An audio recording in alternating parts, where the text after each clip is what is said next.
Hi there, I am Sunita de Touré, and for those of you who don't know me and are new to this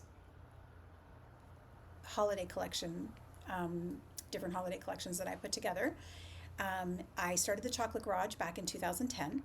I have been working in chocolate since 2004, and by 2010 sort of opened up a brick and mortar where I sold chocolate, craft chocolate, but also did a lot of tastings. There's really a tasting room where we could learn and get educated around craft chocolate, because it was quite early in the craft chocolate movement that this all that I was doing this. So it's really important for people to get it in their mouths and really understand what craft chocolate was.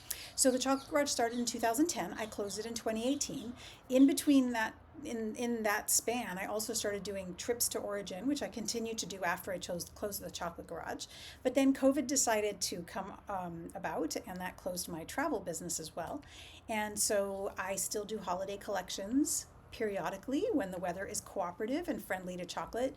And I'm also working on a new business, which I will go into in the more detailed videos that I'm going to post on the same playlist on YouTube, around all of the bars that are in the holiday box. Now, I have covered, so in the box, we have all kinds of different happy chocolates, as I call them. So chocolates that are both delicious and make you happy, but also have made the whole supply chain happy and not been extractive and exploitative and part of a very old colonial kind of way of operating that has been traditionally and still is quite extractive and exploitative of the global south. Yes, so there's many things I could say about that, but I will not at this time, because this is going to be brief, which is not my forte. So we are going to talk about a bunch of different makers. We've got a bunch of different models as well. So the model I'm going to start with is when folks are doing value add at the origin where the cocoa grows. And in this case, all the way down to owning the farms and being responsible for the fermentation and all the early steps of chocolate making, all the way to the finished bar, which is pretty unusual. That is not something that's existed for very widely for a very long time. So a couple of makers here. I'm going to start with Brazil. It feels like Brazil is an appropriate place to start, since the birthplace of cacao is from the Amazon basin. So we have Baiani and we have Mestizo chocolates, that I will go into greater detail when I post the rest of the videos. We have another treated bar operation here in Hawaii. I happen to be in Hawaii right now. Lonohana, they have their new packaging. Isn't it gorgeous? I think it's gorgeous. So we have Lonohana that is doing a treated bar on Oahu as well. And then we have a few makers who are actually doing chocolate at the origin, but they're not the ones. They're sourcing cacao from different parts of Vietnam. So we have Ben Tre and Lam Dong, by Maru and by Belvie. So we have two makers making chocolate in Vietnam, using cacao from different parts of Vietnam. So I thought it'd be interesting to taste different expressions of the same bean. Yes, so this is made at origin.